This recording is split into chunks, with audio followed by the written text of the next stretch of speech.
The medieval king's body was not only flesh and bone, it was a symbol, a vessel of divine authority, and the very foundation upon which an entire kingdom rested. His health was a reflection of the health of the realm, and his virility was tied to the strength of dynasties. Yet behind the thick walls of castles, under layers of velvet and gold, there lingered an invisible threat, one that could rot the body from within while leaving the crown gleaming on the outside. To reveal it was unthinkable, to admit weakness was dangerous, and to whisper it could cost a life. The king could never simply be ill. He had to remain untouchable, radiant, chosen by God. And that is why when venereal diseases crept into the royal bedchamber, secrecy became a weapon as sharp as any sword. In those candlelit halls where whispers traveled faster than messengers on horseback, a rumor of sores, fevers, or a failing body could ignite panic. For subjects, a king marked by disease meant God's disfavor. For enemies, it was an opportunity to strike at a throne that seemed less eternal. And for courtiers, ever hungry for influence, the knowledge of the king's private suffering was a currency to be spent in the shadows. That made concealment not a matter of pride, but of survival. It was not only the king who risked exposure, but the entire edifice of monarchy, which relied on the illusion of perfection. The spectacle of banquets, coronations, and hunts had to be maintained at all costs, even if behind closed doors the monarch's body was failing him in the most humiliating of ways. Imagine the contradiction.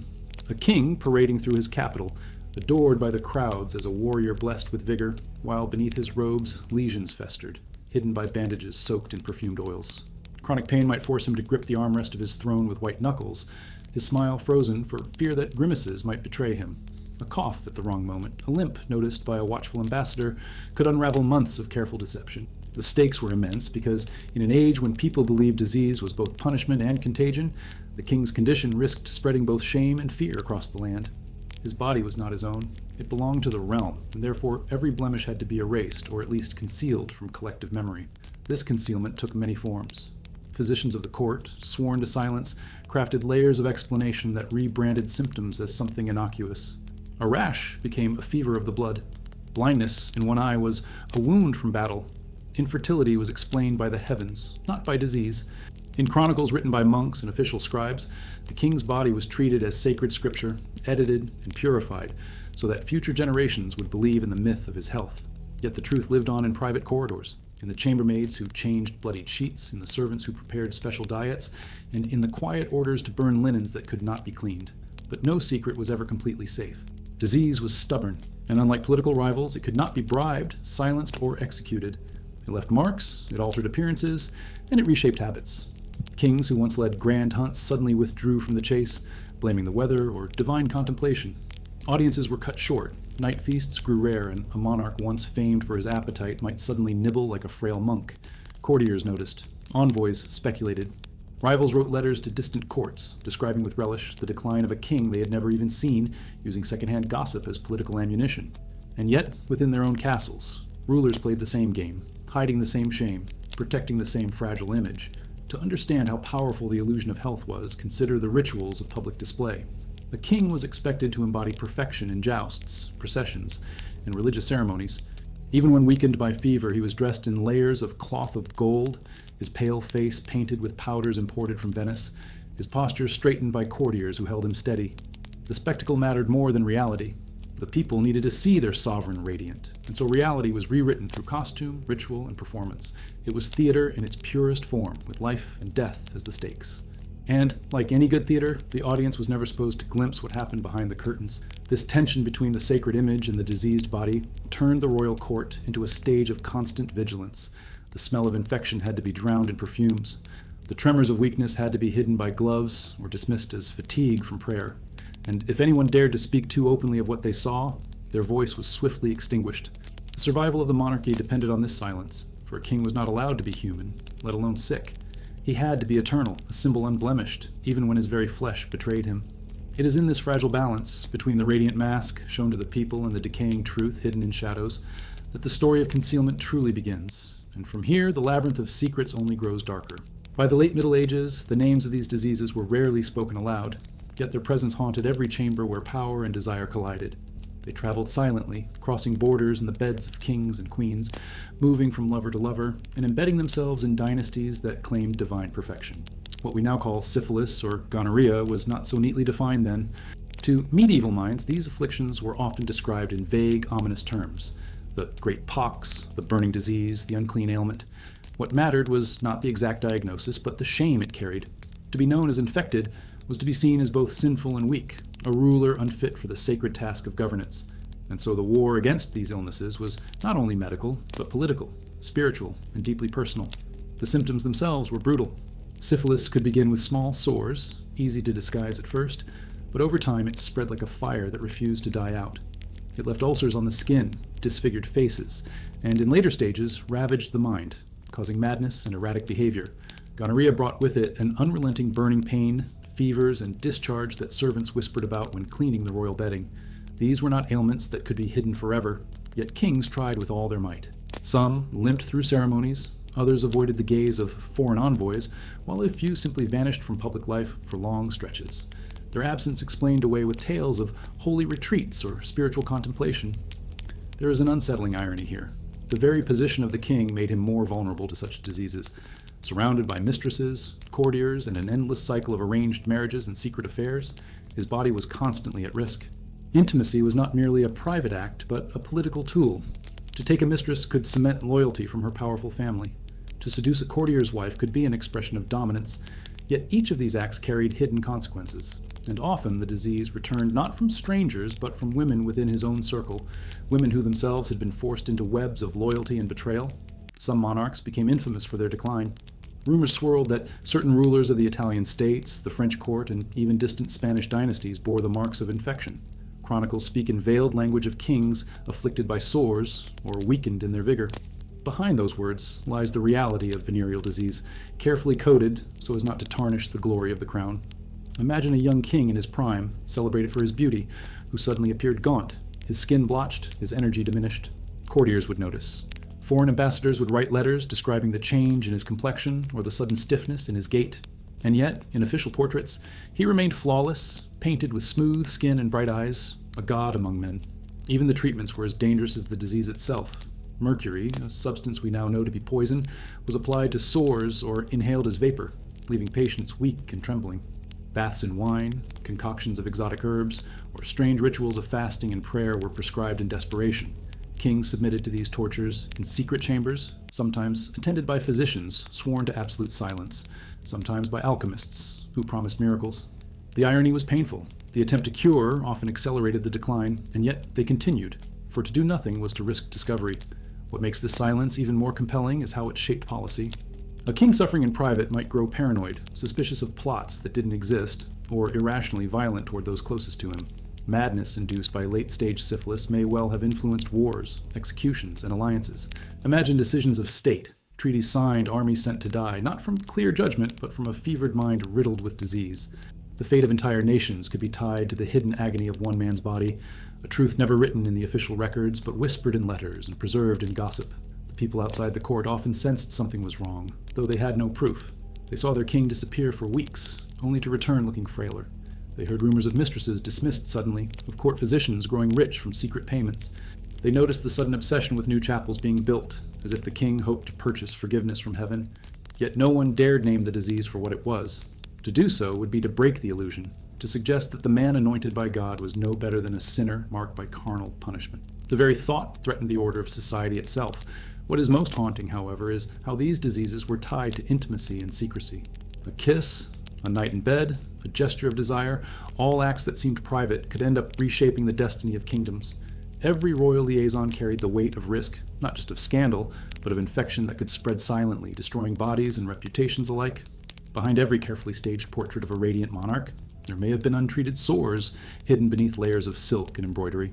And behind every official proclamation of strength, there may have been a man fighting a silent, painful battle within his own flesh. The diseases did not stop at the king's skin. They threatened the bloodline itself. The inability to produce healthy heirs, miscarriages, or children born weak and sickly raised suspicions. Was it God's curse, or was it something far more earthly, something brought into the palace through forbidden desire? Here lies one of the greatest fears of all, that the shame of the father would be etched into the destiny of his sons, and the dynasty itself might crumble under the weight of an unspoken infection. And so, just as the sores were hidden, so too were the doubts about lineage, ensuring the silence would continue, more dangerous than the disease itself. The physicians of the royal court were not healers in the modern sense. They lived in a world where medicine was more ritual than science, where the balance of humors and the alignment of stars were believed to dictate health as much as wounds or contagion. But when it came to a king's venereal disease, their role went far beyond mixing potions or prescribing diets. They were guardians of secrets, men whose loyalty was tested not in open battle, but in the quiet chambers where the monarch's body betrayed him. A single slip of the tongue could ignite scandal across kingdoms, so their silence was bought with titles, gold, and sometimes the promise of survival. Because if word of the king's condition ever leaked from their lips, it was not merely their reputation at stake, it was their life. Court physicians walked a dangerous line. To cure was nearly impossible, yet to fail openly was unforgivable. Many became masters of deception, dressing wounds with elaborate bandages and perfumes, presenting temporary improvements as miracles of their craft. They learned to speak in vague phrases, assuring courtiers that the king was merely suffering from a heated humor or a temporary imbalance of the blood. These words served as shields, carefully constructed lies that reassured the court without revealing the horrifying truth beneath. And when pressed further, they would shift the blame to overindulgence in food, long hours of prayer, or the strain of governing. Every explanation was designed to protect the monarch's dignity and keep the whispers of infection from spreading. One curious detail found in the records of certain European courts is the presence of secret treatments carried out at night. Candles were lit in hidden chambers, with only a handful of trusted servants admitted, while the physician applied salves of mercury or soaked cloths in vinegar and wine.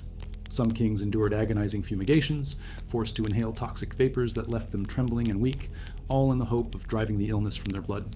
These scenes were desperate, almost theatrical in their brutality, and yet they were necessary performances. The physician was not only treating the king, but also reinforcing the illusion that something was being done, that the situation was under control, even when both men knew it was spiraling toward disaster. The relationship between king and physician was fraught with fear. Imagine standing over a ruler who could order your execution with a single word, while knowing that your treatments were unlikely to succeed. Many doctors became sycophants, telling the monarch exactly what he wished to hear, praising his resilience and disguising their failures. Others turned into reluctant conspirators, tasked with smuggling diseased garments out of the castle to be burned or instructing servants to swear secrecy under threat of death. In some cases, physicians were accused of sorcery, of using charms or invoking spirits to cleanse the royal body. Whether through superstition or crude chemistry, they carried the unbearable burden of preserving a lie that the entire monarchy depended upon. There were times, however, when physicians wielded their knowledge as a weapon. Holding the king's secrets gave them a rare kind of power, a leverage that could elevate them above other courtiers. A well-timed whisper, a subtle reminder that they alone understood the king's vulnerabilities, could secure favors, lands, or titles. It was a dangerous game, because if the king suspected betrayal, the physician's life would end swiftly. Yet history hints at men who used this knowledge to rise within the hierarchy, transforming from mere healers into political players. In their hands, the king's diseased body was not just a medical case, but a currency of influence. The court itself was complicit. Advisors and attendants knew far more than they dared admit. They saw the endless deliveries of herbs, the burned linens, the sudden changes in the king's diet. They heard muffled cries during treatments, or smelled the acrid stench of mercury on their sovereign's breath. But like the physicians, they played their roles, feeding the illusion of strength whenever the monarch appeared in public. Everyone understood that a sick king meant instability, and instability meant danger for all. So the lie became a shared pact, an unspoken conspiracy that bound the court together. In some rare cases, physicians attempted genuine innovation. There are records of treatments involving ground pearls, exotic spices imported at great expense, and even experiments with early surgical instruments. These attempts were born of desperation, fueled by the king's demand for results and the physician's desire to preserve both his patient and himself. Yet none of it was enough. The diseases lingered, spreading their pain slowly but relentlessly. The king might find temporary relief, enough to attend a ceremony or ride in a procession, but the symptoms always returned. The mask of health was fragile, and behind it, the rot grew worse. Perhaps the most telling aspect of this relationship was the silence that followed a king's death. Physicians rarely recorded the true cause, instead attributing the end to fevers, strokes, or mysterious divine judgments. The medical texts of the time are filled with euphemisms, carefully avoiding any mention of venereal afflictions. It was as though the physicians, even after the monarch had passed, were still bound by duty to protect the sanctity of his image. To break that silence would not only shame the dead, but also risk undermining the legitimacy of the heir who inherited the crown. And so, these doctors became actors in a theater of survival, their every word rehearsed, their every gesture controlled. They lived in fear, yet they also thrived on the unique intimacy of their position, the knowledge that they alone touched the king's most private suffering. In this way, they became not just healers, but keepers of a dark truth, one that had to remain buried if the monarchy itself was to endure. It was within these secretive chambers, under the watchful eyes of both God and man, that the delicate machinery of deception began to turn, and it would only grow more elaborate as the need to mask the king's illness reached beyond medicine and into the realm of spectacle. The royal mask was not only crafted by physicians and silence, it was woven into the very fabric of appearance.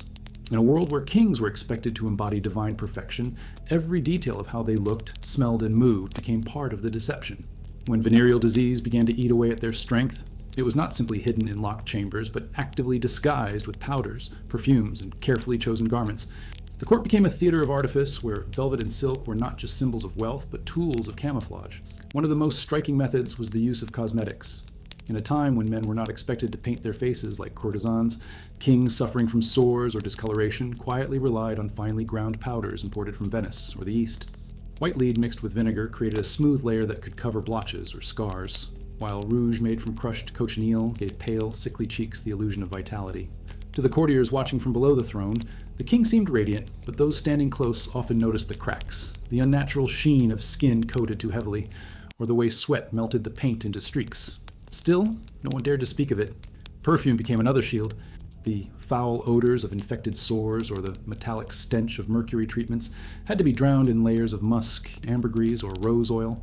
Palaces became suffused with overpowering scents, so heavy that visitors remarked on them in letters. These perfumes were not mere luxuries, they were weapons against suspicion.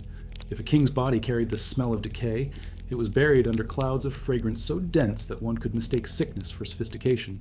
Some rulers became obsessed with perfumes, demanding new blends daily, convinced that aroma could erase not only smell, but also the memory of their suffering. Clothing too played its part in deception. Heavy robes of brocade and fur concealed bandages wrapped tightly around ulcerated legs or swollen groins. Gloves covered trembling hands, and tall collars hid lesions on the neck.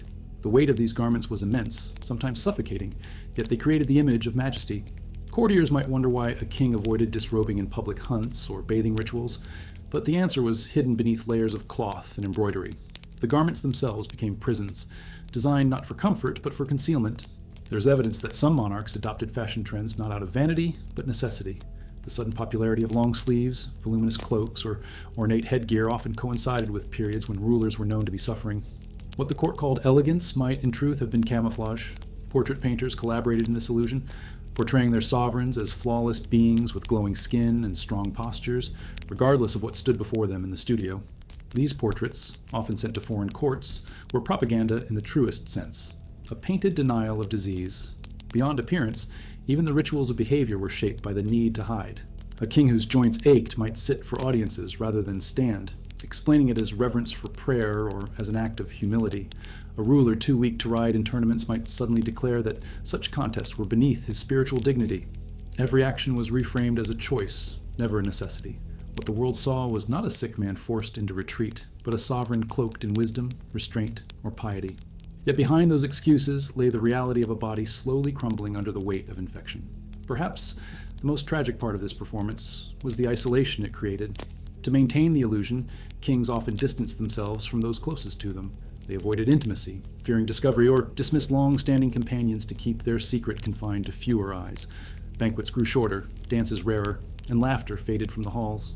What appeared to outsiders as a king embracing solemnity was often a man hiding shame, wrapped in silence and loneliness. Even his family was not always spared from the deception. Queens might be told little, or worse, be forced to share in the secrecy while risking their own health. Curiously, some rulers turned their suffering into mystique. A pale face was explained as the mark of a man who spent long nights in prayer. Thinness became a sign of discipline rather than weakness. The inability to father children was said to be God's will, not the result of disease. The line between disguise and reinvention blurred until the king himself may have half believed the fiction. The mask grew so thick that truth disappeared even within the royal mind, leaving only the role he had to play. What makes this even more compelling is how thoroughly the court colluded in the act. Tailors, perfumers, painters, and attendants all became actors in the grand performance. They adjusted clothing to hide deformities, mixed perfumes strong enough to mask rot, painted skin to erase sores, and posed their monarch in ways that disguised his frailty. This was not a solitary lie, but a collective one, sustained by hundreds of hands and voices. And the more elaborate the disguise, the more dangerous it became. For any slip, an odor too strong, a robe slipping to reveal a bandage, a portrait too obviously falsified, could unravel the illusion in an instant. The spectacle of kingship demanded perfection, and so every blemish had to be buried under layers of artifice. But the more carefully they hid, the more fragile the deception became, until the question was no longer whether the mask would slip, but when. And when it did, the consequences were often devastating, not only for the king himself, but for the dynasty he represented. For in a world built on appearances, the revelation of truth was the most dangerous enemy of all. Among the most fragile pieces of this royal puzzle were the women who shared the king's bed. Mistresses, courtesans, chambermaids, and even wives found themselves caught in a web of secrecy and danger that had little to do with love and everything to do with survival. They were not only partners in desire, but also unwilling accomplices in the concealment of shame. If the king bore venereal disease, they often bore its marks as well, and yet their voices were the easiest to silence. To speak out was to risk ruin, for exposing the truth about the monarch's condition was a crime not just against him, but against the very fabric of the state. Many of these women had little choice in the matter. A mistress chosen by the king could not refuse him, no matter how much she might fear his touch. Her family might have pushed her into that position to secure favor, wealth, or titles. To deny intimacy was to defy not only the man, but the crown itself. And once intimacy was forced upon her, any illness that followed became her burden alone.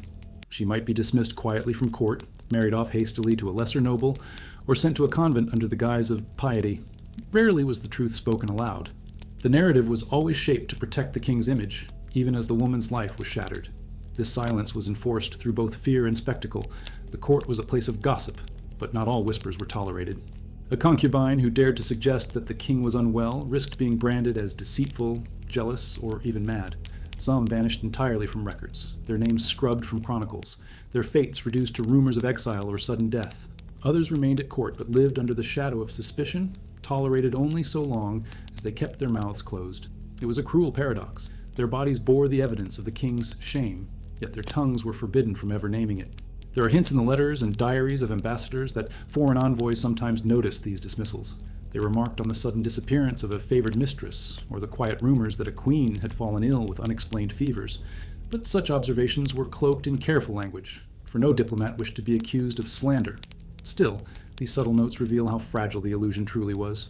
A single, dismissed mistress could raise suspicions across Europe, fueling speculation that disease lurked behind the throne. And yet, nothing was confirmed because the risk of speaking the truth was simply too high. Even queens were not immune to this silence. Royal marriages, forged for politics rather than passion, often placed women in the line of infection without warning. If a queen suffered miscarriages, if she appeared weak or frail, the blame was rarely laid at the feet of her husband. Instead, she was accused of sin, witchcraft, or divine punishment. Her body became a stage for both suffering and scapegoating, while the king's condition remained hidden.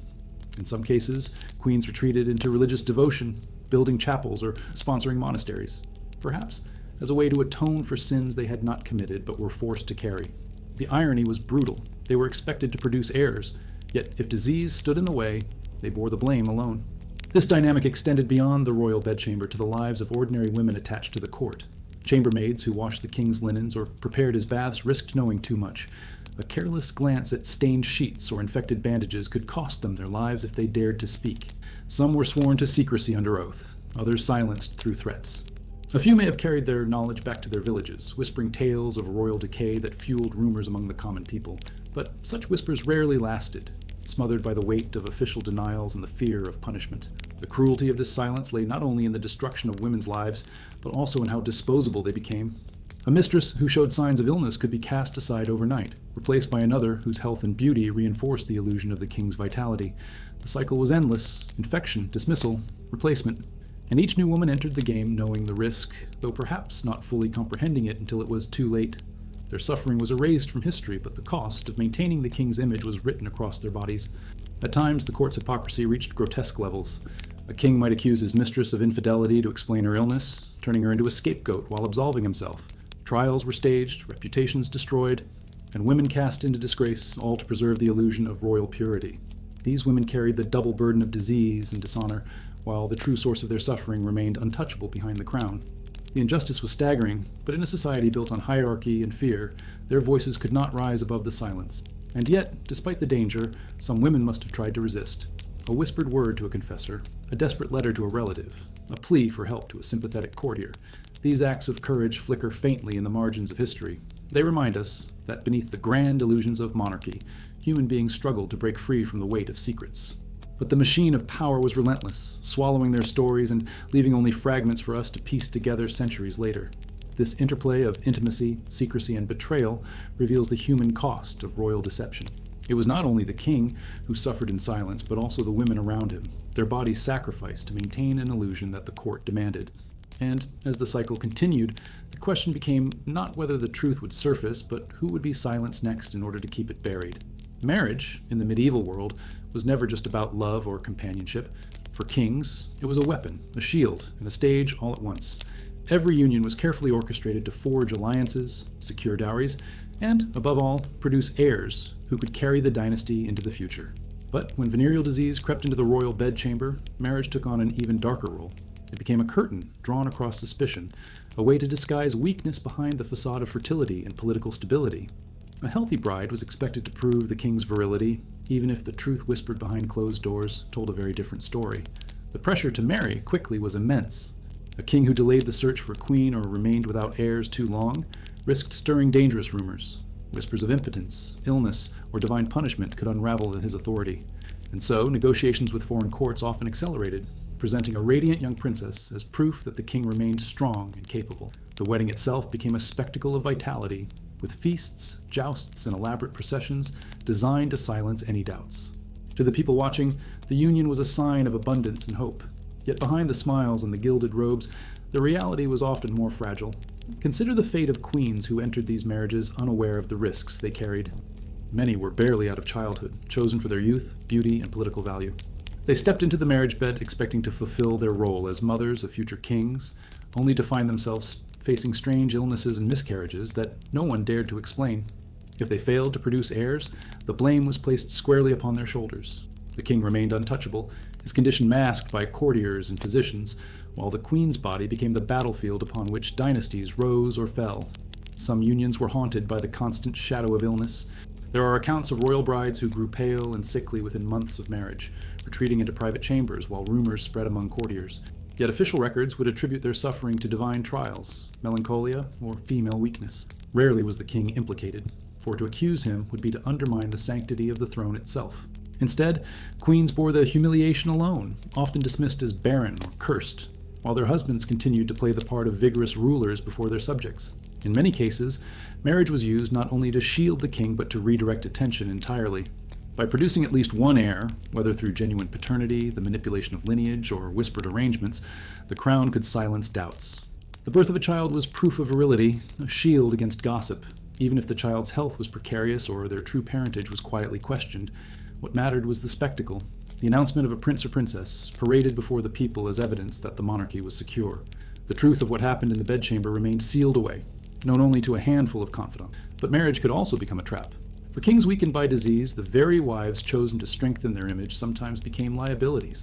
A queen who failed to conceive might attract sympathy from her own powerful family, who in turn began to suspect the king's role in her suffering. Foreign courts, ever eager to exploit weakness, collected such rumors and used them as bargaining chips in diplomacy. A marriage meant to cement alliances could quickly unravel into suspicion and betrayal if the facade of fertility cracked. This was the dangerous double edge of using marriage as camouflage. While it created the illusion of health, it also exposed the monarchy to scrutiny that could not be easily silenced. There are stories, whispered in chronicles, hinted at in correspondence, of queens quietly replaced, their unions annulled under pretext of consanguinity or political expediency. Behind these polite excuses often lay a harsher truth. The king's illness had rendered the marriage fruitless, and the queen, once a symbol of dynastic hope, was cast aside like a broken pawn. In some cases, the replacement came swiftly, with a younger bride chosen to reinforce the illusion of strength. Each new wedding was another performance, another attempt to convince the world that the king remained untouched by the sickness that gnawed at his body. What makes these stories even more haunting is how they reveal the human cost hidden beneath political theater. Queens lived in constant fear, not only of failing to produce heirs, but of being blamed for something they could neither prevent nor name. They were watched closely for signs of pregnancy, scrutinized in their behavior, and judged by their ability to carry the weight of the dynasty on their shoulders. Their suffering was written off as divine mystery, while the king's suffering remained invisible. The silence was crushing, and yet it was necessary to keep the illusion alive.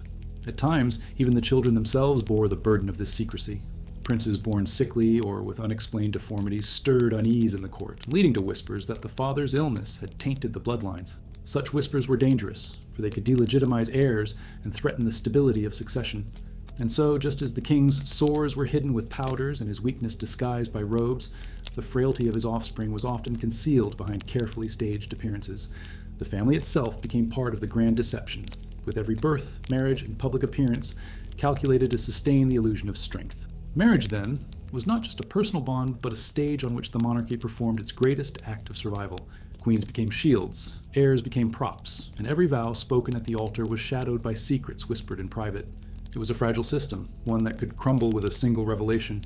And, as the pressure to maintain the illusion grew heavier, the tools of concealment reached beyond the wedding bed, seeping into the records written by chroniclers and monks who shaped the memory of kings for centuries to come. Chroniclers and monks held the pen that shaped memory, and in the medieval world, memory was as powerful as the sword. To write was to decide what would be remembered, and more importantly, what would be forgotten. When it came to the health of kings, the duty of these record keepers was not to reveal the truth, but to sanctify it, bending the facts to preserve the image of a sovereign chosen by God. Venereal disease, with all its humiliating symptoms and sinful associations, was something they could not afford to immortalize. And so a quiet pact emerged. Chronicles were censored, softened, or rewritten until the king's suffering became invisible. The language of these documents reveals this carefully constructed veil. Instead of writing plainly about sores, madness, or disfigurement, chroniclers preferred euphemisms: a long fever, a weakness of the flesh, or the trial sent by heaven.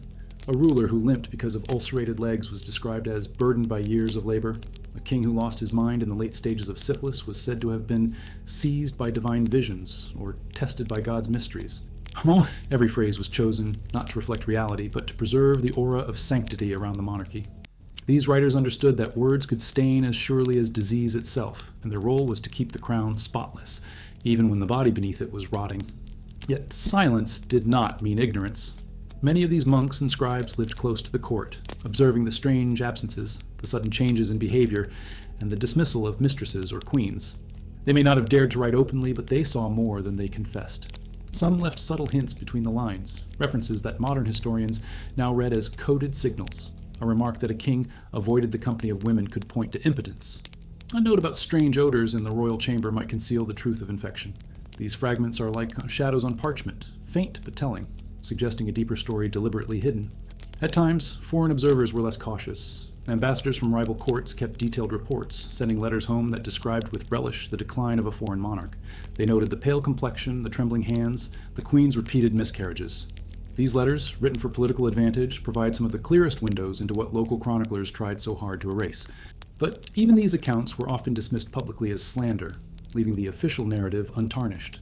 The result was a strange dual reality: the truth known in whispers and private correspondence, and the official story preserved in illuminated manuscripts that painted kings as radiant and unbroken.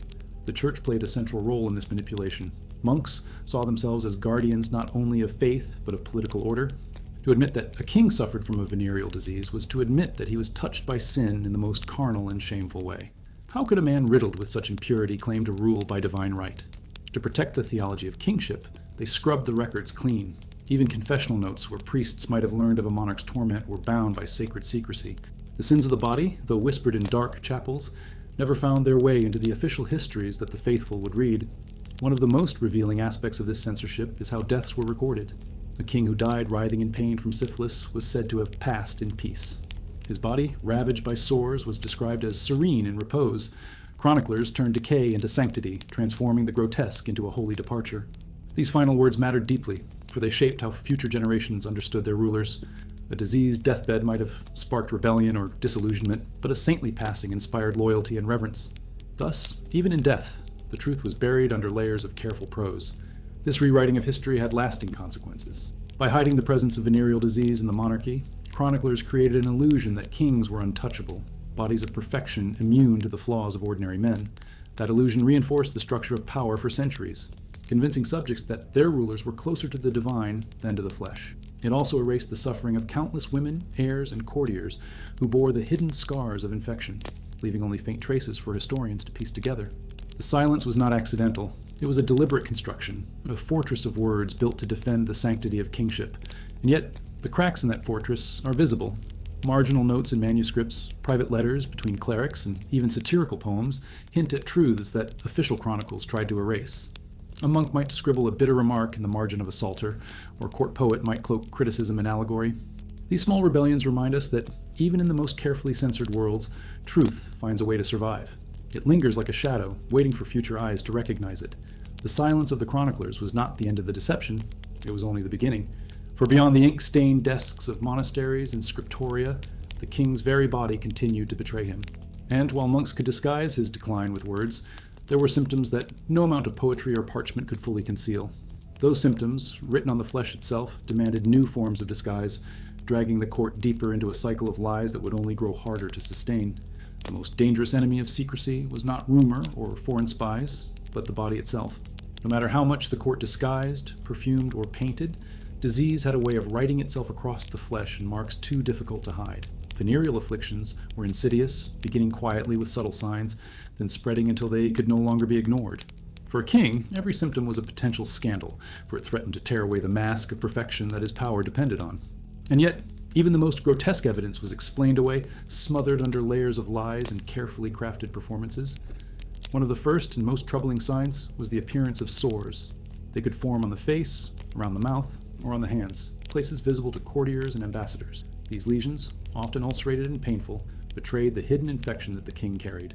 To cover them, physicians applied thick layers of ointments that smelled of vinegar and herbs, while court barbers dusted powders over the skin. But the sores often returned larger, redder, and impossible to fully conceal.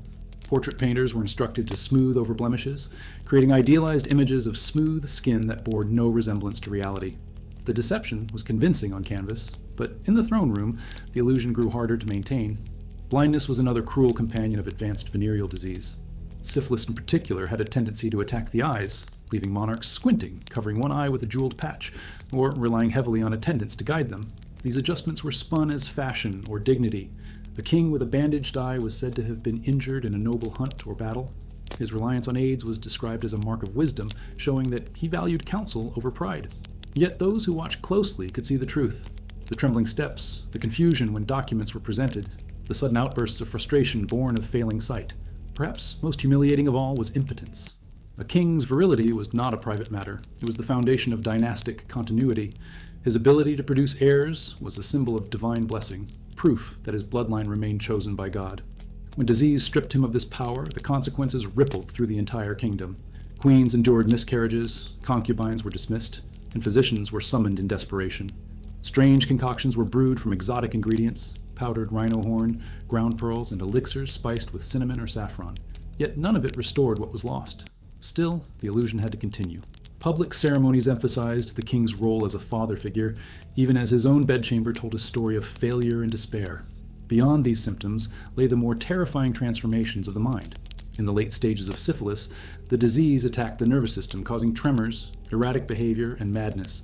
Kings, once celebrated for their intelligence, began to lash out unpredictably, issuing contradictory orders, executing trusted advisors, or retreating into paranoid isolation. Chroniclers, unwilling to tarnish the monarch's memory, described these outbursts as divine fervor or holy melancholy. But courtiers whispered of lunacy, and foreign ambassadors reported with glee that the mighty ruler was unraveling. Wars were sometimes sparked or prolonged not by strategy, but by the fevered mind of a king slowly consumed by illness. The smell of infection was another betrayal. Ulcerated flesh carried an odor that even perfumes struggled to mask. Servants complained in secret, chambermaids grew accustomed to the stench clinging to bedclothes, and courtiers noticed the heavy clouds of musk and rose oil that clung to their sovereign. To outsiders, the overpowering fragrance of the court was a sign of luxury. To insiders, it was a desperate attempt to drown out the smell of decay. This olfactory disguise was fragile. Too much perfume raised suspicion, too little revealed the truth. The body refused to be silent, forcing those around the king to balance constantly between concealment and exposure. Even movement betrayed the secret. Swollen joints, ulcerated legs, and chronic pain left kings unable to ride in hunts or led troops into battle. Once celebrated warriors became frail figures who walked slowly, leaned heavily on canes, or were carried in litters. The court spun these changes as signs of wisdom and spiritual maturity, claiming that the king no longer needed to prove himself in combat. But subjects who remembered the sight of their ruler galloping at the head of his army could not help but notice the difference. The decline was visible, no matter how much it was dressed in noble language, and yet the most dangerous aspect of these symptoms was not their visibility, but the way they bred suspicion. Every sore, every tremor, every sudden absence became a spark for rumors. Was the king cursed? Was God punishing him for sins unspoken? Was the dynasty doomed? These questions ate away at loyalty. turning courtiers into conspirators and foreign envoys into predators, circling a wounded beast. A single glimpse of weakness could inspire plots, rebellions, or betrayals. The body of the king was not merely his own, it was the living emblem of the state, and when it faltered, the stability of the entire realm trembled with it. This constant struggle to suppress visible truth pushed the monarchy deeper into artifice. Doctors swore oaths of silence, tailors stitched garments designed to conceal deformities, perfumers drowned the air with fragrance, and scribes twisted words to preserve dignity. But with every passing year, the disease advanced, leaving fewer tools to hide it. The mask grew heavier and the cracks more obvious, and as the king's body continued to betray him, the risk was no longer just personal humiliation, but political catastrophe, for enemies within and beyond the court waited eagerly for the moment when the illusion of divine perfection would collapse. In the intricate world of medieval politics, the king's body was never just flesh and blood. It was a fortress or battlefield, depending on who held knowledge of its weaknesses. Venereal disease, with its visible sores, sudden absences, and whispered implications, was more than a personal humiliation. It was a weapon waiting to be wielded by rivals, foreign enemies, and even ambitious courtiers. The revelation that a king was diseased could unravel the carefully woven fabric of monarchy, turning allies into traitors and inspiring conspiracies that threatened to topple the throne itself. The fear of plots was not paranoia, it was survival instinct. A sick king invited danger. Foreign courts stationed spies at royal banquets and ceremonies, instructed to observe the smallest details. An unusual limp, trembling hands, the smell of perfume too heavy to be natural. Letters sent across borders carried coded descriptions of the king's health, often exaggerating every flaw to fuel diplomatic leverage. If a monarch of France was rumored to be too ill to lead an army, England might press its advantage. If the Holy Roman Emperor was whispered to be impotent, rival dynasties would question the legitimacy of his heirs. In a world where appearance equaled authority, sickness was political currency. But the threat did not come only from abroad. Within the court itself, ambitious nobles circled like wolves, waiting for a sign that the king's strength was waning. If he was seen as incapable of producing heirs, factions would begin forming around potential successors. Brothers, cousins, and even distant relatives became pawns in a dangerous game of succession politics. The king's silence about his condition was not only to preserve dignity, but also to prevent the court from fracturing into competing camps. Once the perception of weakness took hold, loyalty could crumble with astonishing speed. History gives us hints of such betrayals. Chronicles describe sudden uprisings coinciding with periods of royal seclusion, when a king disappeared from public life due to illness. Though the official story claimed he was on retreat for prayer or reflection, rumors of sickness spread like wildfire. Nobles, who had long bided their time, saw opportunity in his absence, rallying troops or forging alliances under the guise of protecting the realm. Some of these revolts were crushed, others succeeded, but all were fueled by the perception that the king's body no longer carried divine invincibility. Even trusted advisors could turn conspirator when faced with the king's decline. A physician who knew too much, a mistress dismissed under suspicious circumstances, or a courtier tasked with carrying sealed letters, any one of them could become a liability. A single slip, a whispered confession to the wrong ear, could ignite plots far beyond the palace walls. And once suspicion was planted, it grew quickly. What began as gossip in the servants' quarters could climb to the ears of barons and dukes, each retelling sharpened until it became a weapon of political intrigue. One of the most dangerous consequences of this fear was the king's growing isolation. To protect himself, he limited access to his person, surrounding himself only with the most loyal attendants. Audiences grew shorter, ceremonies less frequent, until even his closest allies began to feel excluded. Ironically, this secrecy often fed the very suspicions it was meant to suppress. A monarch who avoided public appearances was assumed to be hiding something, and in the absence of facts, imagination filled the void. Stories of madness, deformity, or divine punishment became more elaborate with each retelling, undermining the image of stability the monarchy desperately tried to maintain. The church, too, was not immune to the lure of conspiracy. Bishops and abbots held immense power, and knowledge of the king's condition could be used to manipulate policy. A priest who hinted at divine displeasure might push the crown toward costly donations to monasteries or toward purges of supposed sinners in order to cleanse the land. In this way, the king's hidden disease became not only a personal torment, but also a bargaining chip for those who claimed to speak with God's authority. Even the clergy, sworn to protect his soul, could exploit his flesh. The stakes were staggering. A single revelation at the wrong moment could plunge a kingdom into chaos. Imagine a foreign envoy spreading word that the king was sterile, or a dismissed mistress whispering that she carried the marks of his infection. The dynasty's legitimacy could collapse overnight, sparking civil war or foreign invasion. In such a fragile balance, the king's illness was more dangerous than any army. It was a secret war fought in shadows, where silence was armor and exposure was defeat. This perpetual fear bred a climate of paranoia. Kings grew suspicious not only of enemies but of friends, dismissing loyal servants on mere suspicion of betrayal. Trust became a rare commodity, replaced by constant vigilance. The royal court, once a stage for pageantry and power, transformed into a maze of hidden glances and coded words. Every smile concealed calculation. Every bow carried the possibility of treachery. The king's body, diseased and faltering, became the silent center of an endless struggle for control. And yet, despite the careful efforts to conceal, the body continued to betray, and whispers continued to spread. The danger was no longer only about appearances or diplomacy, it was about survival itself. For when the king's body could no longer sustain the illusion, not even the most elaborate disguises, perfumes, or chronicles could protect him from the storm of betrayal waiting just beyond the walls of his court. And in that storm, the scandals of his private desires would merge with the rituals of his public life, creating spectacles so volatile they could either destroy or desperately reinforce the illusion of kingship. Scandal in a medieval court was like fire in a dry forest. Once sparked, it spread with unstoppable force, consuming reputations and leaving behind ashes of ruined lives. When it came to the private desires of kings, the threat of exposure was ever present. Venereal disease was not simply a personal affliction, it was the most dangerous kind of evidence. Proof that the king's body was vulnerable, impure, and no longer aligned with the divine perfection his role demanded. And the most perilous witnesses to this truth were not foreign spies or rebellious nobles, but the women who shared his bed and the courtiers who lurked in the shadows of his chamber. Their silence was essential, their obedience non-negotiable, for if even a whisper escaped, the entire structure of monarchy could collapse in disgrace. Banished mistresses were often the first cracks in the mask. Dismissed suddenly with no explanation, they became living reminders of secrets the court wanted to bury. Some were sent away with generous gifts, a golden bribe meant to buy their silence. Others were married off, hastily to minor nobles or knights, their departure framed as an honorable match, when in truth it was exile in disguise.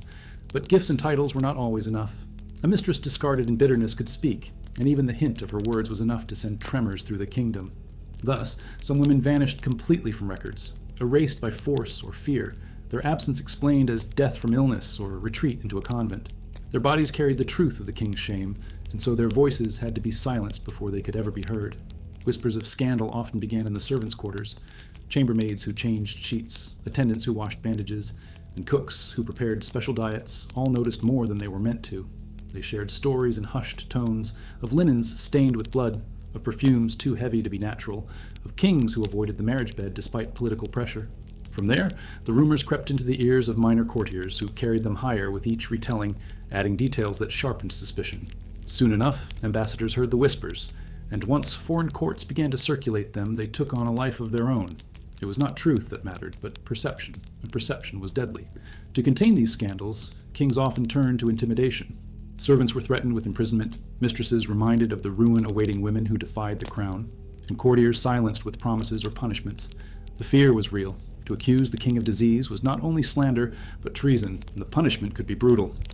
Yet fear could not erase memory, and silence could not erase the scars on bodies that had been touched by the monarch's secret illness. Some mistresses bore children marked by frailty or illness, raising questions too dangerous to ask aloud. Others left behind letters or testimonies, fragments that centuries later still hint at truths deliberately buried. One particularly cruel tactic was to redirect suspicion. If a mistress grew sickly, her condition was blamed on her own supposed immorality. She was accused of taking lovers in secret, staining her reputation so thoroughly that any accusation she might make against the king would be dismissed as the ranting of a sinful woman. In this way, the monarchy turned the weapon of shame back upon its victims, preserving the king's image by sacrificing the dignity of those around him.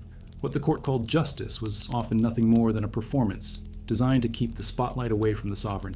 The consequences of a scandal could be catastrophic. A single whisper reaching the wrong ears might undermine marriage negotiations, stall alliances, or embolden rivals to challenge the crown. Imagine a foreign princess promised to a king only for her family to hear rumors that he carried a shameful disease. The entire match could collapse, leaving the kingdom without the alliance it desperately needed. Or consider a noble faction already resentful of the monarch. Whispers of weakness would be the spark they required to justify rebellion. A king's private shame, once transformed into public scandal, became a political earthquake. What is most striking is how these scandals blurred the line between the personal and the political. The king's bedroom was not simply a place of intimacy, it was a battlefield where dynasties rose and fell. Every kiss carried the risk of infection. Every affair the risk of exposure, every dismissal the risk of betrayal. The politics of the realm were inseparably bound to the politics of desire, and in that union lay the seeds of both power and destruction. Kings might wear crowns of gold, but beneath them they were men, vulnerable to the same illnesses as their subjects, and it was this humanity that posed the greatest threat of all. The great irony is that the very efforts to silence scandal often made it louder. The sudden exile of a mistress raised more suspicion than her continued presence. The dismissal of servants only fueled gossip, for their absence was noticed as much as their silence. The weight of repression built pressure until the smallest crack could unleash an avalanche of rumor. And in that avalanche, the truth and the lie often became indistinguishable. A king might be accused of afflictions he never suffered, simply because the pattern of secrecy and dismissal had already taught his court to expect them. The danger of scandal was not confined to the court alone. Among the common people, stories of the king's sins spread in markets and taverns, carried by traveling merchants and wandering minstrels. Ballads mocked rulers for their hidden ailments, turning whispered secrets into popular folklore. Though authorities tried to suppress these tales, they lived on in the memory of the people, shaping how entire generations viewed their rulers. A monarch's official chronicle might portray him as radiant and holy, but in the streets, the song of a minstrel told a darker, more human story. And so, scandal remained a force that no crown could fully suppress. It slipped past guards, escaped through whispers, and echoed in songs and stories that could not be erased. For every mistress silenced, another tale emerged. For every servant threatened, another rumor grew. The king's body, no matter how carefully concealed, remained a source of fascination, suspicion, and danger. And while these scandals threatened his reputation in life, they also cast long shadows into death. For even funerals and burials were stages where the truth had to be disguised, lest the secret break free in front of the entire kingdom. Alchemy promised wonders in an age when true medicine was still fumbling in the dark. To a king tormented by the sores, fevers, and humiliations of venereal disease, the alchemist's laboratory shimmered like a last hope, filled with glass vessels, exotic powders, and whispers of miracles. Court physicians offered poultices and prayers, but alchemists promised transformation, an escape from the prison of a broken body, perhaps even from death itself. It was a dangerous seduction, and one that many monarchs, desperate to maintain their illusion of strength, willingly embraced. Mercury was among the most infamous of these so-called cures. The metal, gleaming and fluid, was thought to draw poison out of the body. Kings were rubbed with mercury ointments until their skin blistered, forced to breathe mercury vapors until they coughed and trembled. The treatments left them weak, drooling, and often delirious, but for brief moments the sores receded, the pain dulled, and the illusion of recovery returned. Courtiers, eager to believe, praised the king's miraculous improvement, even as the poison slowly consumed him. To the monarch himself, the agony of the treatment seemed a fair price for the preservation of dignity. The recipes grew ever stranger. Alchemists mixed concoctions of wine infused with gold leaf, claiming that drinking the essence of a noble metal would purify the royal blood. Others prescribed baths in hot wine, the liquid seeping into ulcerated skin while musicians played to drown out the groans of the king. There were infusions of crushed emeralds, pearls, and coral, ground at immense expense to create shimmering powders. These potions tasted foul, burned the throat, and rarely helped, but the symbolism mattered. To consume jewels was to consume eternity, to swallow the very essence of the earth's strength. And in that symbolism lay the illusion of control. Exotic remedies arrived from distant lands. Traders brought cinnamon, saffron, and cloves from the east, praised not only for flavor but for supposed healing properties. Rhinoceros horn, ground into fine powder, was believed to restore virility. Deer antlers, dried and boiled, were said to renew strength. Kings consumed them all, desperate for signs of restored potency, desperate to assure their courts that they could still father heirs. These remedies became spectacles in themselves, with attendants marveling at the exotic ingredients, as if rarity alone guaranteed success. Yet beneath the luxury of these treatments, the disease continued its relentless work. What made these practices so cruel was not only their ineffectiveness, but their cost. Vast sums of gold were poured into the search for cures, draining treasuries while subjects starved. Palaces echoed with the sound of pestles grinding precious stones, even as villages begged for bread. For courtiers, the expense was proof of devotion. No price was too high to save the body of the king. But for the people, whispers grew. They heard tales of their ruler bathing in wine while they drank water from muddy rivers. They learned of pearls crushed for medicine while their children wasted away. The secrecy around the king's health began to breed resentment, for the very remedies meant to preserve the monarchy's image risked corroding its foundation. Even rituals of magic were not absent from this theater of healing. Some kings sought blessings from relics, pressing diseased flesh against bones of saints or drinking water from holy springs. Others entertained alchemists who mixed Christian prayers with pagan charms, creating a fusion of faith and superstition. The court, desperate for hope, tolerated these contradictions. A relic might be paraded before the people as proof of divine favor, while behind closed doors, mercury vapors filled the king's chamber. The illusion of piety served the same purpose as the illusion of medicine, to convince the world that the monarch remained untouchable.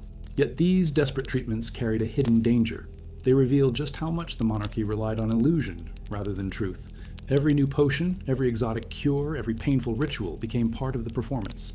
The king's body was no longer simply a patient. It was a stage upon which healers acted, each promising salvation. Some alchemists grew wealthy, rewarded with titles and estates, while others were executed when their promises failed too spectacularly. The stakes were as high for them as for the king himself. To succeed, even briefly, was to bask in royal favor. To fail was to be cast aside, sometimes fatally.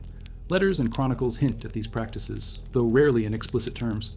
References to treatments of fire and metal or drinks of jewels appear in accounts of certain courts, cloaked in vague language to protect reputations. Modern historians, reading between the lines, uncover the desperation hidden beneath the metaphors. The very absurdity of the remedies is revealing. Men who ruled empires entrusted their bodies to poisons and superstitions, not because they believed in science, but because they feared the truth. To admit the disease was incurable would be to admit weakness, and weakness was a luxury kings could never afford. This spiral of alchemy and false hope illuminates the broader tragedy of medieval power. The search for cures was not just a medical struggle, it was a political necessity, a ritual of survival, a desperate attempt to maintain a mask that was slipping. Each failed treatment pushed the king deeper into secrecy, and each new promise of healing raised expectations that could not be met. The court became addicted to the cycle of hope and disappointment, clinging to illusions because the truth was too dangerous to confront. But even as the king submitted to poisons and charms, another institution loomed large over his fate. For while alchemists and healers worked in secrecy, the church watched closely, interpreting every symptom not as a medical condition, but as a spiritual judgment. And in its hands, the disease was transformed from a shameful secret into a weapon of divine authority, one that could either shield or shatter the crown depending on how the story was told.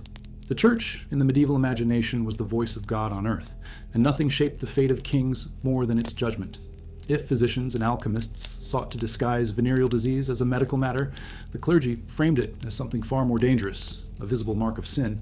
For a monarch, this interpretation was terrifying. To admit infection was not only to confess weakness of the flesh, but to reveal moral corruption. And yet, the church's power was double-edged. It could condemn the king as a sinner, but it could also shield him, rebranding his suffering as a divine trial meant to strengthen his soul. Which path the clergy chose often depended less on theology than on politics. Priests in the royal court walked a delicate line. In the confessional, they may have heard whispered admissions of the king's condition, confessions accompanied by tears, bargains, or desperate promises of charity, but bound by sacramental secrecy, they could not speak openly.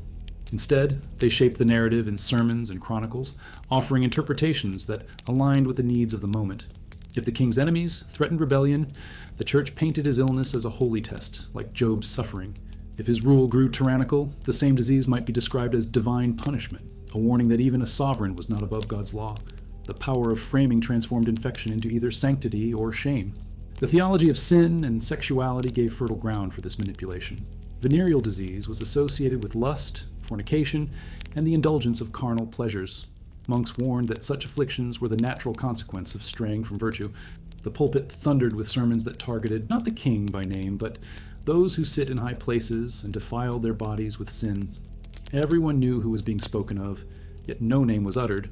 These warnings served as veiled threats, reminding the monarch that the church could expose him if it chose. Silence was never unconditional. It was leverage, a reminder of the spiritual noose around his neck. The influence extended into rituals of atonement. Kings were often encouraged or pressured to build chapels, fund monasteries, or sponsor pilgrimages as visible signs of repentance. In some cases, they were instructed to undergo public acts of humility, walking barefoot to shrines, washing the feet of the poor, or participating in processions dressed in plain robes. To the people, these displays looked like piety, but behind them lay a desperate bargain. The church would keep the king's sins shrouded, and in return he would flood it with wealth and favors. The sacred and the political fused into a dance of concealment, where the disease itself became a source of power for those who claimed to hold the keys of heaven. There are accounts of rulers who leaned heavily on relics in search of redemption. Kings touched their sores to fragments of saints' bones, drank water from holy springs, or carried crucifixes into their chambers as protection against divine wrath. These rituals were paraded before the people, evidence that their sovereign was chosen by God even in suffering. To the faithful, it was proof of the king's humility. To the clergy, it was proof of their influence. For each relic venerated, each prayer sponsored, reinforced the church's grip over the monarchy. The very disease that threatened to destroy a king could be turned into an instrument that bound him closer to the altar. But not all clergy chose to shield. Some saw opportunity in revelation. Bishops who clashed with monarchs could use the rumors of venereal affliction as weapons. They could insinuate that the king's inability to father heirs was punishment for sin, that his ulcers were marks of divine displeasure, that his madness was proof he had been abandoned by God. Such accusations could undermine legitimacy, embolden rivals, and even justify rebellion. When the sacred narrative turned against him, a king found himself trapped. To deny the disease was futile, to admit it was worse, and to defy the church was nearly unthinkable. This tension explains the strange contradictions of medieval kingship. A monarch could be both exalted as a holy sufferer and condemned as a sinful beast, sometimes within the span of a single reign. The disease itself did not change, but the politics around it did. When the king needed the church, his sores became proof of sanctity. When the church needed leverage, those same sores became proof of sin. The body of the monarch was never just flesh. It was a canvas upon which theology and politics painted their competing visions. And all the while, the people watched. Pilgrims who lined the streets during processions saw their ruler stumble, pale beneath his perfumes, eyes sunken with illness. Priests assured them that these signs were marks of divine testing, but gossip traveled faster than sermons. In taverns and markets, whispers grew. Was the king punished for lust? Was God turning his face from the realm? Such doubts gnawed at loyalty, for if the sovereign was truly cursed, perhaps his rule was no longer sacred. The church walked a dangerous path, balancing between protecting the throne and stoking fears that could destabilize it. This interplay between faith and secrecy reveals the depth of medieval hypocrisy. Venereal disease, hidden by doctors and cloaked by perfumes, was also veiled by scripture and ritual. The mask of sanctity was as carefully constructed as the mask of cosmetics. But unlike ointments and garments, the church's veil carried a power that extended far beyond the body. It reached into the treasury, the laws, and the very soul of the monarchy. And yet, even the church could not fully erase suspicion, for the dynasty's future rested on heirs. And when children were sickly, miscarried, or absent altogether, no sermon could silence the doubts that spread from chamber to chamber. The dynasty's survival was etched into the fragile bodies of heirs, and when a king suffered from venereal disease, the shadow of that illness stretched far beyond his own bedchamber. The health of his children, or the absence of them altogether, became the most perilous evidence of the truth he tried to bury. In a world where legitimacy depended not only on blood but on strength and vitality, every sickly prince, every miscarriage, every stillbirth whispered of a curse that no perfume, physician, or priest could erase. The fear was not just for the present ruler's reputation, but for the entire lineage he represented. For medieval monarchies, producing heirs was the ultimate duty. Queens were judged almost exclusively by their ability to give birth to strong sons, while kings were measured by their virility. When venereal disease crept into the royal marriage bed, it threatened this delicate balance in ways too dangerous to be spoken aloud. A queen who miscarried repeatedly might be labeled barren or cursed, though the true culprit was her husband's infection. A prince born weak, prone to fevers, or disfigured at birth, raised silent questions about the father's health. These doubts were rarely voiced in chronicles, but they simmered in the minds of courtiers, ambassadors, and rival dynasties eager to seize advantage. There are scattered records that hint at this silent terror. In letters between courts, we find diplomats noting with caution the repeated losses of royal pregnancies, or the fragile health of young heirs who died before reaching adulthood. Officially, such tragedies were attributed to fate, divine mystery, or the frailty of nature. Yet in private, suspicions grew. Could the royal bloodline itself be poisoned? Was God punishing the dynasty for hidden sins?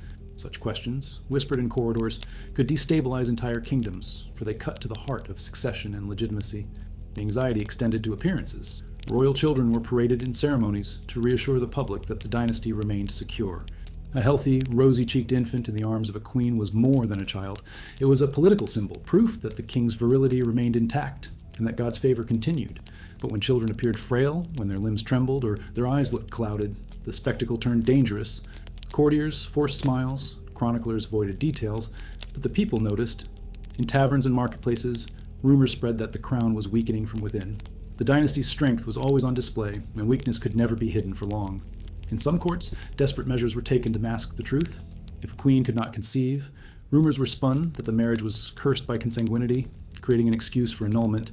Sometimes children of questionable parentage were passed off as heirs, their origins obscured by layers of secrecy and ritual. Mistresses were dismissed when their pregnancies raised uncomfortable questions, and midwives sworn to silence if they saw deformities too stark to ignore. The machinery of deception worked tirelessly, but every lie added more weight to the fragile edifice of the monarchy. The stakes were especially high when it came to questions of legitimacy. If a dynasty failed to produce healthy heirs, rivals could claim the throne by questioning whether the bloodline itself had been corrupted. A king suffering in secret understood this all too well, which is why he guarded his condition with such ferocity. It was not only his own reign at risk, but the crown itself. One sickly prince could inspire rebellion. One barren queen could invite foreign intervention. Disease in the king's flesh threatened to echo for generations, reshaping the political map of Europe. The burden on queens was immense. They carried the blame for miscarriages and sickly children, even when the truth lay with the king's hidden infection. Some turned to desperate acts of devotion, sponsoring chapels, relics, and pilgrimages in hopes of divine intervention. Others lived in quiet despair, trapped between public shame and private suffering. Their bodies bore the cost of the king's secret, and their reputations carried the weight of his illness. If they failed to produce heirs, they risked annulment, exile, or worse. Yet they remained silent, for to accuse their husband was to risk treason. The tragedy of heirs born under this shadow was not only personal but political. A prince too frail to ride into battle, a daughter too sickly to survive childhood, each represented not only loss but vulnerability. Rival courts watched closely, ready to exploit every sign of weakness. Marriage negotiations faltered when foreign families suspected the royal bloodline was tainted. Alliances collapsed and enemies grew bold. The sickness of one man, hidden beneath silks and perfumes, became a burden carried by an entire realm. Even when heirs survived, doubts lingered. Was their strength genuine, or would they too wither under the weight of their father's hidden disease? Could they truly carry the dynasty forward, or were they symbols propped up by ritual and ceremony, doomed to fall when the truth emerged? The uncertainty gnawed at the court, fostering paranoia and division. Every illness of a royal child, every fainting spell or fever was scrutinized as an omen of decline. And so, the dynasty's most sacred treasure, the promise of continuity, became its greatest vulnerability. The king's body, diseased in secret, threatened not only his reign but the very future of his line. No mask, no sermon, no alchemical potion could erase the doubts etched into miscarriages, sickly heirs, and whispered rumors of corruption. And as suspicion grew, it was not only within the palace walls that eyes turned toward the monarch's hidden shame. For beyond the court, rival kingdoms hungered for advantage, and the tools of diplomacy and espionage began to probe at the very secrets the monarchy fought so desperately to conceal. Espionage in the medieval world was not limited to stolen letters or coded messages. It extended into the most intimate and humiliating spaces of the royal body. The health of a king was one of the most closely guarded state secrets, and rival courts knew that discovering even a hint of venereal disease could tilt the balance of power in their favor. For this reason, kings lived under constant surveillance not only from their own courtiers, but from ambassadors, envoys, and spies who scrutinized every movement, every absence, every unexplained ritual of concealment. What might seem like idle gossip to the common people became, in the hands of diplomats, a deadly weapon. Foreign envoys were often tasked with observing the king's appearance during public ceremonies.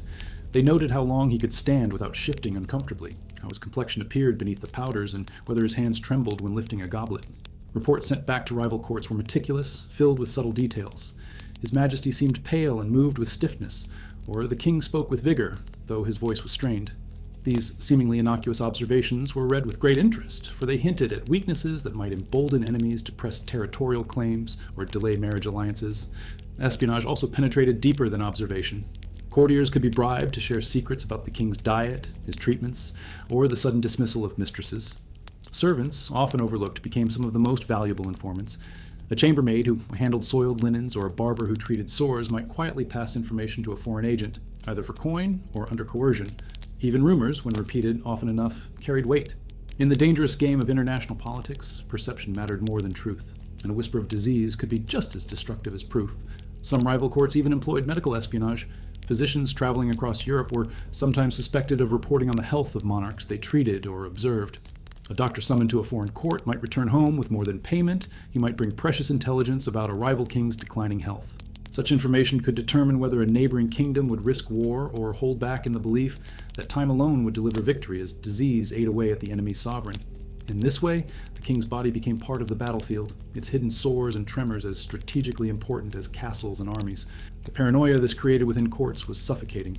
Kings grew wary of who was allowed into their chambers, restricting access even to long-trusted attendants. Audiences were shortened, journeys limited, and appearances staged with greater care. But the very act of concealment often fueled suspicion. Why did the king avoid certain ceremonies? Why was the queen repeatedly secluded under the excuse of illness? Why did foreign ambassadors report strong perfume lingering in the audience chamber? Every precaution bred new rumors, which spread across borders and returned as weapons sharpened by foreign tongues. There are tantalizing glimpses of this espionage in diplomatic letters preserved from the period. Ambassadors from Italian city-states, notorious for their intrigue, wrote with great relish about the weakened state of monarchs they encountered in France, Spain, or England.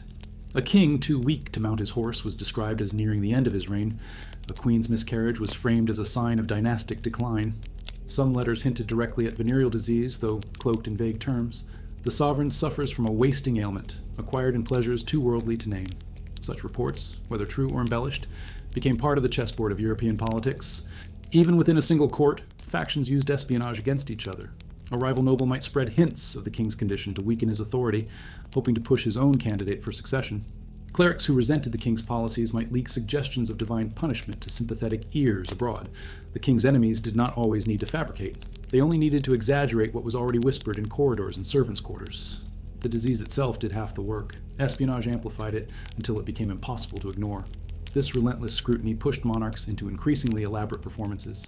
Public hunts were staged with the king riding in a litter disguised as a carriage, so subjects believed he was still vigorous. Military parades showed him dressed in armor, though he never mounted a horse. Festivals and feasts became spectacles of distraction, designed to keep eyes away from the king's declining body. But spies always looked past the glitter, searching for the slip in the mask. A faint cough, a sudden pallor, or a hesitation in speech could be reported across Europe within weeks, shaping diplomacy and strategy thousands of miles away. The danger of espionage lay not only in exposure, but in manipulation. A rival court might deliberately spread false rumors of venereal disease, weakening trust in a monarch who was in fact healthy. Once seated, such gossip was nearly impossible to quash, for the secrecy surrounding royal health meant the king could never prove his innocence. Silence, which had once been a shield, could easily become a noose. A dynasty could crumble not only from the reality of illness, but from the suggestion of it, cleverly deployed by enemies who understood that power rested as much on perception as on truth. Thus, the king's struggle was never fought in isolation. His body was a secret that spies, courtiers, and rivals all sought to exploit, each hoping to turn whispers into advantage. The paranoia it bred reshaped court life, diplomacy, and even war, for the revelation of illness was as deadly as an invading army. And yet, even with all this surveillance, the monarchy clung to its illusions, building defenses not only of stone and steel, but of rituals and ceremonies designed to drown suspicion in spectacle. For when death approached and the king's body could no longer be hidden, the final act of deception awaited. The carefully staged deathbed and the manipulation of memory that followed in the rituals of royal burial. Death was not the end of the illusion. It was its final and most perilous test. For a medieval king who had spent years concealing the ravages of venereal disease, the moment of death threatened to strip away the mask that perfumes, garments, and silence had so carefully maintained. A corpse could not disguise itself for long. Sores that had been hidden under robes were now visible, swollen limbs could no longer be straightened, and the unmistakable odor of infection filled the chamber. Yet, in a society where the king's body symbolized the kingdom itself, the court could not allow such decay to be seen. Death rituals became a theater of concealment, a performance staged not only for courtiers, but for all of history.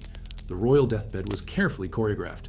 Chroniclers tell us that kings, even in agony, were surrounded by priests, courtiers, and family, their suffering framed as holy devotion. A ruler writhing from fever was said to be murmuring prayers. A man delirious from late-stage syphilis was described as caught in divine visions. Servants rushed to wash and dress the body in fresh linen. Perfumed oils were poured liberally to mask the stench, and relics were placed on the chest to suggest sanctity. The goal was not to comfort the dying king, but to prepare the scene that others would witness. Even in his last breath, the monarch was an actor in a play designed to preserve the crown. The embalming process became another layer of deception. While embalming varied across Europe, the basic goal was the same: to halt decay long enough for the public rituals of mourning.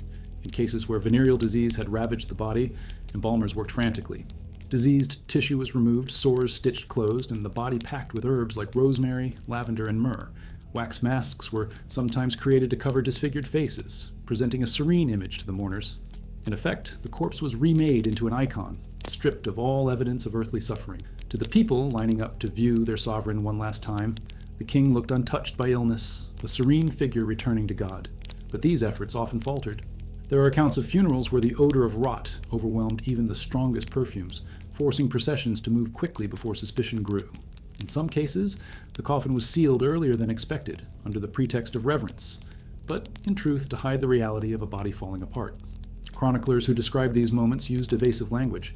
The king returned to dust swiftly, or his body could not withstand the journey. Behind those words lay the truth that no ceremony could erase. The disease had written itself into the flesh too deeply to be concealed forever. The burial itself was the culmination of the performance. Tombs were adorned with effigies of the king in perfect health carved from marble or wood, depicting him as strong, youthful, and unblemished. These effigies became the eternal memory of the monarch, erasing the image of a diseased body and replacing it with one of glory.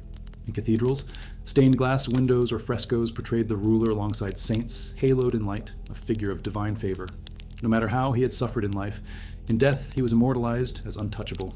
The people wept before images that bore no resemblance to the truth, their grief carefully guided into reverence rather than doubt.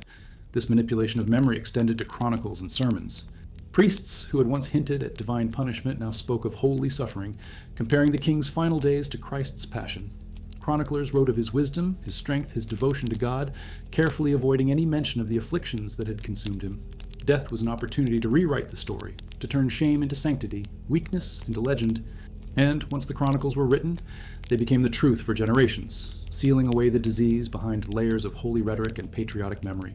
Yet not all traces could be erased. Foreign envoys, who had witnessed the decline, often carried home letters describing what they had seen: pale skin, trembling hands, sores that perfumers could not fully mask. Satirical poems sometimes emerged in the streets, mocking the contrast between the saintly effigies and the whispered reality of the king's suffering. The common people, who had smelled the perfumes, seen the sudden closures of ceremonies, and heard the rumors, did not forget so easily. The illusion held in cathedrals and chronicles, but in markets and taverns, the darker version of the story lived on. The burial ceremonies themselves were moments of immense vulnerability. As the coffin was lowered into the ground, the dynasty held its breath, for the illusion had to hold not only for the dead king, but for his successor. The heir inherited not just the crown, but the burden of preserving the mask. If doubts lingered about the father's health, they could poison the legitimacy of the son. Thus, the transition of power was wrapped in layers of ritual, oaths, and proclamations that reinforced the continuity of the monarchy. The body of the king was gone, but the idea of the king had to live on untarnished. This delicate balance between truth and illusion shows us how deeply medieval power was tied to performance. Venereal disease, left untreated and concealed in life, threatened to erupt in death with greater force. To counter this, courts deployed every tool available: embalming, perfumes, effigies, chronicles, and sermons, to rewrite reality. The king was never allowed to be merely human. Even in death, he was crafted into a myth. But myths are fragile things, and the effort to sustain them only grew heavier with each generation, for the secrets buried with one monarch often returned as whispers haunting the reign of his heir. In the end, the concealment of royal disease was not just about one man's dignity, but about the survival of an entire system. The corpse of the king became the stage for the final act of deception, an act that sought to silence doubt and secure the future. Yet the very need for such elaborate illusions reveals how precarious power truly was, how much it depended not on strength or divine favor, but on the fragile art of keeping secrets. And when those secrets slipped through the cracks, whether in letters, whispers, or the stench of a coffin closed too soon, they threatened to undo the very myths that kings and their courts had lived and died to protect.